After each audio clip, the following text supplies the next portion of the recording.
2 ingredients की ऐसी home remedy जिसको लगाने के बाद स्किन की चमक भी बढ़ गई, दाग धब्बे ख़त्म हो गए और मेरे फाइन लाइंस और रिंकल्स भी ढीले हो जाते हैं। तो ये क्या है 2 इंग्रेडिएंट, वो आज की ब्लॉग में आप ज़रूर देखिएगा क्योंकि इसके कोई भी साइड इफ़ेक्ट नहीं है, सिर्फ फ़ायदे ही फ़ायदे हैं। हेलो नमस्ते माई करछी से कलम तक फैमिली, मैं हूँ रचना और आज है मोटिवेशनल मंगलवार मेरे लिए। और आपके लिए मंगलवार क्यों होता है खास, तो पहले मैं बता दूं आज की ब्लॉग में क्या है खास। तो आज की ब्लॉग में टिप्स, ट्रिक्स एंड जुगाड़ किचन और घर से जुड़े हुए, जो कि हर गृहिणी के पास होता है, लेकिन अगर हम एक दूसरे से शेयर करते हैं तो हमें नई नई चीज़ें जानने, समझने और सीखने का मौका मिलता है। साथ ही मन की बात करने वाली है रिश्तों के बारे में कि हम इतना कुछ करते हैं किसी के लिए, लेकिन बदले में हमारे लिए कोई इतना कुछ क्यों नहीं करता है। ऐसी क्या कमी रह जाती है कि हमारे रिश्ते ख़राब हो जाते हैं, और ऐसा क्या करें किसी के लिए कि सामने वाला भी हमारे लिए इतना कुछ करने के लिए रेडी हो जाए, जो कि हर गृहिणी के साथ होता है। तो ब्लॉग को पूरी ज़रूर देखिएगा क्योंकि आपके मन की बात और मेरे मन की बात, सबके मन की बात एक जैसी होती है। खासकर सभी गृहिणियों के मन की बातें एक सी मिलती जुलती होती हैं। तो आप भी अपने मन की बातें मुझे कमेंट और व्हाट्सएप पे कर सकते हैं। तो चलिए शुरू करते हैं आज की ब्लॉग।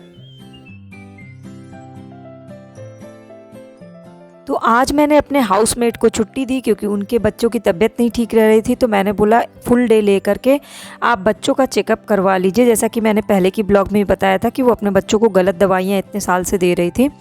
तो मुझे घर के काम का आज ज़्यादा लोड था, तो सोचा जब कर रही हूँ तो सबसे पहले बाहर की क्लीनिंग कर लेती हूँ, क्योंकि बाहर ना डेली यूज़ वाले जूते ये सब चीज़ें बाहर फैली हुई थी और भी बहुत सारे सामान ऐसे फैल जाते हैं। और प्लांट्स हैं जो रोज़ पानी डालना होता है, उसमें जो सूखे पत्ते थे वो सब तोड़ना।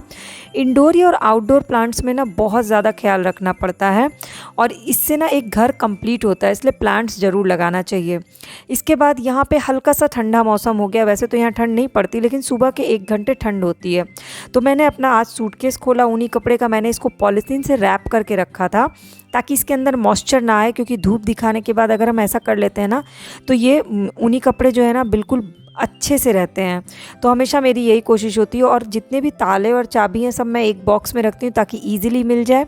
तो छोटी छोटी सी मैनेजमेंट्स होती हैं जिससे आपका काम आसान हो जाता है, समय कम लग जाता है और आपका एफर्ट भी कम लगता है। तो मैंने फटाफट से ताला खोला और बेसिक जो ऊनी कपड़े थे, मुझे एक स्टोल निकालना था और एक स्वेटशर्ट निकालना था, वो मैंने निकाल लिया। और वैसे तो बाकी जगह ठंड शुरू हो गई तो सभी के यहाँ ऊनी कपड़े निकल गए होंगे, ऊनी कपड़ों को धूप दिखाया जा रहा होगा और ठंड के मौसम में कंबल निकाले जा रहे होंगे, बट अभी साउथ में इतनी ठंड नहीं होती है। इसके बाद पूरे हफ्ते बहुत सारे कपड़े वॉशिंग मशीन में धुले, हाथों से धुले, सब इकट्ठे हो गए थे, तो उसे प्रेस करने के लिए देना था। तो जब भी कपड़े प्रेस करने के देते हैं तो मैं क्या करती हूँ, रोज़ के कपड़े छाँट के इकट्ठा करती जाती हूँ और उसको सेक्शन वाइज बना लेती हूँ कि जेंट्स के कपड़े यानी मेरे हस्बैंड के कपड़े एक बार में जाते हैं और मेरे तो ज़्यादा होते नहीं है, लेकिन तब भी मैं उसको अलग सेक्शन में रख लेती हूँ। इवन जब धुलते भी हैं ना तो कपड़ों को सेक्शन वाइज धुलते हैं। जैसे हैवी कपड़े हैं, जो जीन्स वीन्स हैं, वो अलग धुलना चाहिए वॉशिंग मशीन में ताकि मशीन ख़राब ना हो। उसका एक अलग ऑप्शन आता है, वाइट कपड़ों का अलग ऑप्शन आता है, तो वाइट कपड़े भी उससे ठीक रहते हैं। तो अगर आप हाथों से भी धुल रहे हैं ना, वैसे तो हमारा काम डे टू डे लाइफ में बहुत आसान हो गया है, हाउसमेट नहीं भी आती है तो भी, क्योंकि पोछा लगाने के लिए डंडे वाला पोछा है, कपड़े धुलने के लिए वॉशिंग मशीन है, मसाले पीसने के लिए मिक्सी है। तो अब पहले के मुकाबले काम बहुत आसान हो गया, तो बहुत फटाफट से काम हो जाता है। और वो भी अगर हम प्लान्ड वे में करते हैं ना तो चीज़ें बहुत आसान तरीके से फटाफट हो जाती है और हम बाकी काम के लिए भी, अपने बच्चों को पढ़ाने के लिए, अपने ऑफिस वर्क के लिए टाइम निकाल लेते हैं। तो बेसिकली घर के हर काम के पीछे एक मैनेजमेंट होता है, एक मतलब क्या बोले, आपका एक टारगेट होता है। अगर उस तरह से आप करते हैं ना तो घर का काम भी सारा ना ऑफिस की तरह ही होता है, जो प्लान्ड वे में चलता है और बहुत टाइमली टारगेट अचीव्ड हो जाता है। इसके बाद मुझे करना था अपना सेल्फ़ केयर। तो सेल्फ़ केयर के लिए मैंने गार्डन से लिए ये एलोवेरा की एक पत्ती। इसको नीचे से कट करने का फ़ायदा ये होता है कि एलोवेरा की अगली पत्ती बहुत जल्द आती है, इसलिए कभी भी पत्ती को बीच से नहीं तोड़ना चाहिए। इसके बाद इसको कट कर लिया। ये पत्ती मैं पूरे वीक चलाने वाली हूँ क्योंकि इस बार वीक का मेरा मेन इंग्रेडिएंट है एलोवेरा। जैसे कि लास्ट वीक में कॉफ़ी मेन इंग्रेडिएंट था, तो इस एलोवेरा के छिलके को उतार लिया, इसको फोक या चाकू से ही इसको इस तरह से छेद कर लिया ताकि जेल जो है बहुत आसानी से निकल जाए। और अब इसमें डालूंगी 2 चुटकी खाने वाला सोडा, बेकिंग सोडा जो होता है। ये एलोवेरा जेल और बेकिंग सोडा का जो कॉम्बिनेशन होता है ना, ये स्किन इन्फेक्शन को ख़त्म करता है, दाग धब्बों को एकदम क्लियर कर देता है, पुराने से पुराना दाग धब्बा भी। किसी तरह का इसको कोई साइड इफ़ेक्ट नहीं है। और एलोवेरा जेल जो है वो स्किन की ग्लो को बढ़ाता है और एंटी एजिंग होता है, यानी कि एज के इफेक्ट जो होते हैं ना, फाइन लाइंस, रिंकल रिंकल्स को डीले करता है और अजब सी चमक आ जाती है स्किन में। मतलब आपको किसी भी तरह के फेशियल की ज़रूरत नहीं है अगर आप ये डेली बेसिस पे कर लेते हैं। 7 दिन आप करके देखिएगा, आपको तो फ़र्क लगेगा ही लगेगा, आपके आसपास वालों को आपके अंदर ज़बरदस्त बदलाव लगेगा। तो मुझे ये बहुत सूट करता है, इवन मैंने जितने लोगों को बताया सबको ये बहुत सूट करता है। सबसे बेस्ट है कि ये बहुत आसान है, चलते फिरते यूँ ही हो जाता है, एक्स्ट्रा एफर्ट नहीं लगता है। तो मैंने अपने फेस पे अप्लाई कर लिया, अच्छे से उसको मसाज कर लिया और फिर मैं झाड़ू पोछा बर्तन में लग गई। बर्तन धुला गए थे, उसके बाद मैंने झाड़ू लगाया। अच्छा, झाड़ू लगाने में मुझे फ़ायदा क्या होता है कि मेरे घर में बाहर के चप्पल जूते नहीं आते हैं, बाथरूम में बाथरूम स्लीपर्स रखे हुए हैं, तो हम लोग खाली पैर ही चलते हैं। तो हमारे घर में ना गंदगी आती ही नहीं होती कि अगर, तो अभी कैसा होता है ना, कभी हाउसमेट नहीं आए तो बिना झाड़ू लगाए सिर्फ अगर सीधे पोछा ही लगा देते हैं।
काम करते करते मैं बीच बीच में अपने बेटे को भी पढ़ा रही थी। आज वो स्कूल नहीं जा पाया किसी कारण से, तो मैंने उसको स्कूल की तरह ही सारे सब्जेक्ट्स 1 बाय 1 पढ़ाए ताकि वो वाला टाइम जो है ना उसका वेस्ट ना हो। लंच बॉक्स भी उसको वहीं बना करके दे दिया और बीच बीच में ब्रेक भी देती रही। फिर किचन को क्लीन किया और उसके बाद सबसे लास्ट में किचन में पोछा लगाया और इसके बाद सब जगह का फ़ैन चालू करके पोछा का पानी वो जो सूख जाता है ना तो ज़्यादा बेटर लगता है। तो जब घर पूरी तरह से क्लीन हो जाता है ना तो खुद भी बहुत फ्रेश फील होता है। और सप्ताह में 1 दिन वैसे भी सेल्फ क्लीनिंग करनी चाहिए, मतलब घर की सफाई खुद से करें तो खुद भी बहुत अच्छा फील होता है, घर तो बहुत अच्छा लगता ही लगता है। तो मैं वैसे हाउसमेट जो आती हैं अगर, तो भी मैं वीक में 1 दिन ये पूरा काम खुद से एक बार ज़रूर करती हूँ। और सबसे अच्छी बात है कि इससे हमारा एक छोटा सा फिजिकल एक्सरसाइज भी हो जाता है। योगा और वॉक तो एक अलग है, डेली बेसिस पे करना ही चाहिए, लेकिन ये सारी चीज़ें भी बहुत ज़रूरी होती हैं। इसके बाद मैं अपने पीछे बालकनी है, अभी मैं आपको नहीं दिख रही हूँ क्योंकि मैं बालकनी में वॉशिंग मशीन में कपड़े लगाए थे वो भी निकालना था, बालकनी को पूरा धुलना था। क्योंकि क्या होता है ना, बालकनी में वहाँ का पानी जो सारा इकट्ठा हो जाता है, पोछे का पानी फेंको तो वो स्मेल करने लगता है। तो फिनाइल डाल के आप अच्छे से क्लीन कर दो ना तो वो भी आने जाने वाला रास्ता बहुत अच्छा लगता है। नहा धो के पूजा पाठ किया और उसके बाद फ्रूट्स ब्रेक ले लिया, फिर खाना बनाया, चावल दाल पत्ता गोभी आलू की सब्जी पापड़ सलाद चटनी और उसके बाद फिर मैंने आज की वीडियो की शूटिंग की। मन की बातें सारी लेडीज़ गर्ल्स गृहिणी सभी के मन की बातें एक जैसी ही होती हैं कि हम लोग क्या करते हैं ना, किसी की भी तबीयत ख़राब होती है, किसी को भी कुछ खाने का मन होता है, किसी का भी बर्थडे या कोई ओकेज़न पड़ता है तो हम उनके लिए पूरे दिल से करते हैं, उनकी पसंद की चीज़ें बना करके खिलाते हैं, उनके बर्थडे सेलिब्रेशन में कुछ अलग करने की कोशिश करते हैं। तबीयत ख़राब होती है तो पूरी पूरी रात जाग करके सेवा भी कर लेते हैं।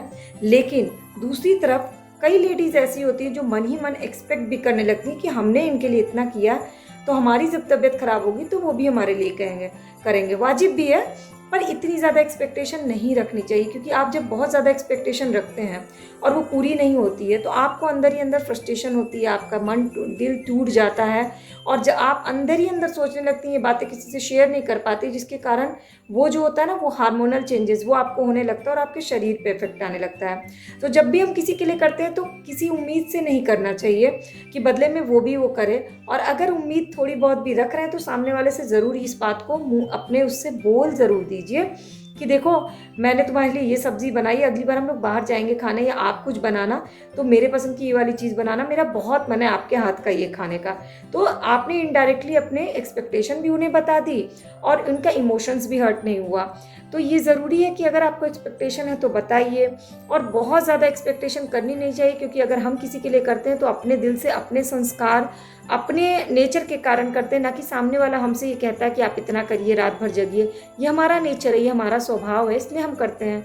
तो सामने वाले ने आपसे ये नहीं कहा तो आप भी उससे इतना उम्मीद ना रखें, बैलेंस रखें अपनी एक्सपेक्टेशन को, तो आप भी कम हर्ट होइएगा।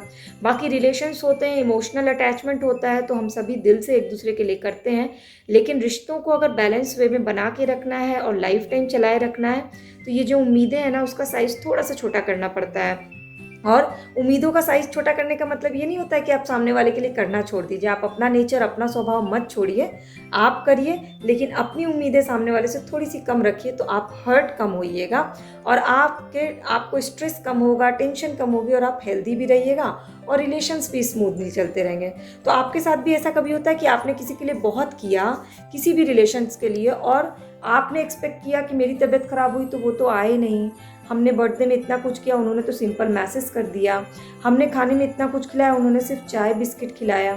तो अगर आप ये सारी चीज़ें एक्सपेक्ट करते हैं और इसको लगातार सोचती रहती हैं, आपको रात में नींद नहीं आती है, कुछ रिश्ते हर किसी की लाइफ में ऐसे होते हैं जिसके बारे में सोच सोच के रातों की नींद उड़ जाती है कि शायद ये रिलेशन क्यों ऐसा है, ठीक क्यों नहीं हो रहा है, ऐसा रिलेशन ठीक क्यों बना, इससे अच्छा तो ख़त्म हो जाता, मेरी तरफ से ऐसी क्या गलती हो गई जो रिलेशंस इस मोड़ पे आ गया। किसी का भी, हस्बैंड वाइफ का हो, बहन बहन का रिश्ता हो, देवरानी जिठानी का हो, सास बहू का रिश्ता हो, हर रिश्ते में कहीं ना कहीं कुछ ना कुछ खटपट होती है, क्योंकि दो लोग जब साथ होते हैं तो खटपट होती ही है। तो अगर इसका सॉल्यूशन देखना होगा ना, तो आज मैंने मोटिवेशनल मंगलवार में इसके बारे में पूरा डिटेल में डिस्कस किया है, उसको ज़रूर देखिएगा, तो आपकी ये प्रॉब्लम का सॉल्यूशन आपको मिल जाएगा। खैर, आपके मन की क्या बातें हैं रिश्तों को लेकर के, वो मुझसे कमेंट सेक्शन में ज़रूर शेयर करिएगा। आप किसी के लिए कितने दिल से करती हैं और क्या उम्मीदें भी करती हैं, वो सारी बातें मुझसे ज़रूर शेयर करिएगा। तो चलिए चलते हैं ब्लॉग में आगे। तो कितना सहमत था आप मेरे मन की बात से, मुझे कमेंट सेक्शन में या जाके मेरे व्हाट्सएप पे ज़रूर शेयर करिएगा। इसके बाद मैं खाना बनाने आ गई। खाने में बनाया मसूर की छिलके वाली दाल, जो तड़का दाल बनाते हैं, जो मैंने ऑलरेडी शेयर की हुई रेसिपी, पत्ता गोभी और मटर की सब्जी। पत्ता गोभी जब भी काटें तो उसके एक एक पत्ते को निकाल करके काटें, तो उसको कोई भी नुकसान नहीं होता, उसमें कीड़े भी नहीं लगते, और गर्म पानी से धुल करके बनाएं। पत्ता गोभी मटर की सूखी और सादी सब्ज़ी बहुत अच्छी लगती है। साथ में बनाई धनिया और करी पत्ते की चटनी, सलाद, और साथ में पापड़ छान लिया। आपने दिन में आज क्या बनाया मुझे ज़रूर बताइएगा। और इसके बाद मुझे अभी, आज मोटिवेशनल मंगलवार था, तो मैंने रिलेशनशिप्स के बारे में, आजकल जो रिश्ते हैं ना, वो जितनी तेज़ी से डैमेज हो रहे हैं, लोग दूर हो रहे हैं, रिश्ते टूट रहे हैं, उनके पीछे का मेन कारण क्या है? क्या ईगो मेन कारण है या कुछ और कारण है जिसके कारण रिश्ते टूट रहे हैं? इस पर एक मोटिवेशनल स्पीच आज मेरा था मंगलवार, तो मैंने वो शेयर किया। आप चाहें तो उसको चैनल के प्लेलिस्ट पे देख सकते हैं, क्योंकि उससे आपकी बहुत सारी प्रॉब्लम का सॉल्यूशन आपको मिल जाएगा। और आपके रिश्तों में अगर ऐसी कोई प्रॉब्लम है, तब तो आपको ज़रूर देखना चाहिए, किसी भी तरह के रिलेशंस में, तो आप उसे ज़रूर देखिएगा। ओवरऑल आपको आज की ब्लॉग कैसी लगी, क्या आपने नया सीखा आज, और वो मुझे ज़रूर बताइएगा। और अपने मन की बातें तो मुझसे ज़रूर शेयर किया करिएगा।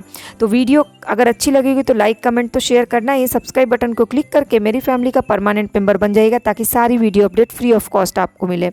और नीचे कमेंट सेक्शन में अपनी मन की बात मुझसे करना बिल्कुल भी मत भूलिएगा। अगर वहाँ नहीं कर सकते तो व्हाट्सएप पे मैसेज करिए, ताकि हम और आप एक दूसरे से ऐसे ही जुड़े रहें हमेशा के लिए। अब तो ऐसे रिश्ते निभाने का मन ही नहीं करता। इससे बेटर ऑप्शन है कि ये रिश्ता ही ख़त्म कर देते हैं। दिमाग तो कम से कम टेंशन फ्री रहेगा। आपके साथ भी ऐसा होता है ना, बहुत सारे आसपास ऐसे रिलेशंस हैं आपके, जिनके लिए आपने दिल खोल के बहुत कुछ किया, लेकिन बदले में उन्होंने आपके लिए ऐसा कुछ नहीं किया। आप हर्ट हो गए और आपने उस रिलेशंस को वैल्यू कम देना शुरू कर दिया, और धीरे धीरे वो रिलेशन ख़त्म हो गया है। अगर तो कमेंट सेक्शन में कमेंट करके मुझसे ज़रूर शेयर करिएगा। हेलो माई करची से कलम तक फैमिली, मैं हूँ रचना, और आज है मोटिवेशनल मंगलवार। और मोटिवेशनल मंगलवार में आज का टॉपिक है, मैं आपको मोटिवेट करने आई हूँ, मैं आपको समझाने आई हूँ, और मैं आपसे आपके ही मन की बात आपसे शेयर करने आई हूँ रिलेशंस के बारे में। रिलेशंस जो कि आजकल बहुत ही आसान हो गया तोड़ना और जोड़ना। रिलेशंस जो कि अब फेसबुक और व्हाट्सएप पे चल रहे हैं। रिलेशंस जो आसपास में दो लोगों के बीच में अब नहीं निभ रहे हैं, और उससे आसान ऑप्शन हो रहा है कि उस रिश्ते को तोड़ देना, या फिर साइलेंट हो जाना, या इग्नोर कर देना, या उस रिलेशंस को वैल्यू देना ख़त्म कर देना, या फिर लाउड हो करके ऐसी भाषा का इस्तेमाल कर देना जो अब कहते हैं ना, एक जो संस्कार होते हैं उन सबको तोड़ करके उस रिलेशंस के जो अहमियत है उसको ही ख़त्म कर देना। ये आजकल के डे टू डे